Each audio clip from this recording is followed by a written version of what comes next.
Power of காம்பவுண்டிங்கோடைய விட்னஸை நீங்கள் பார்க்கணுமா? வாங்க, நான் இதில் எக்ஸ்பிளைன் பண்ணுறதுல உங்களுக்கு அதோடைய மிராக்கிள்ஸ் நீங்கள் பார்க்கலாம். பவர் ஆஃப் காம்பவுண்டிங்கிறதோடைய ஒரு மேஜிக்கை வந்து எப்படி பார்ப்போம்னா, லெட் அஸ் அஸ்யூம் உங்களுடைய ஏஜ் 30 அப்படின்னு நினச்சிக்கோங்க. ஸோ 20,000 per month நீங்கள் 14% CAGRல ஈக்விட்டி மார்க்கெட்டில் கண்டினியூவாக சிஸ்டமேட்டிக் இன்வெஸ்ட்மெண்ட் பண்ணிகிட்ருக்கீங்க அப்படின்னா ஆல்மோஸ்ட் உங்களுடைய ரிட்டர்ன்ஸ் பார்த்தீங்கன்னா 9.1 crores வந்து உங்களுக்கு கார்பஸ் உங்களுடைய 60 ஏஜில் கிரியேட் ஆகும். இன்னொருத்தர் வந்து 40 ஏஜில் அவர் ஸ்டார்ட் பண்ணுறாரு, அதே 20,000 அவருடைய 60 இயர்ஸில் ரீச் பண்ண போகிறாரு. அவருடைய ரிட்டர்ன்ஸ் எவ்வளோ இருக்குன்னா 2.9 crores. ஸோ நியர்லி 7 crores வந்து இவருக்கும் அவருக்குமான டிஃப்ரென்ஸ். அதாவது இவர் லேட்டாக 10 years லேட்டாக ஸ்டார்ட் பண்ணதோடைய இம்பேக்ட் என்னென்னா ஆல்மோஸ்ட் 7 crores வந்து அவரை லூஸ் பண்ணுறாரு. இதுதான் பவர் ஆஃப் காம்பவுண்டிங்கோடைய மேஜிக்.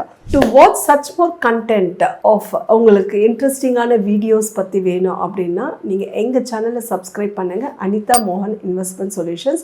உங்களுக்கு personal finance, mutual funds, SIP இது ரிலேட்டட் எல்லாமே உங்களுக்கு நாங்கள் ஷேர் பண்ணுவோம். ஸோ ஃபர்தர் வீடியோஸும் இன்ட்ரெஸ்டிங்காக நீங்கள் பார்க்கலாம். ஸோ சப்ஸ்கிரைப் பண்ணுங்கள் சேனலை. ஸோ கண்டினியூவாக எங்கள் கூட ஸ்டே டியூன். தேங்க்யூ.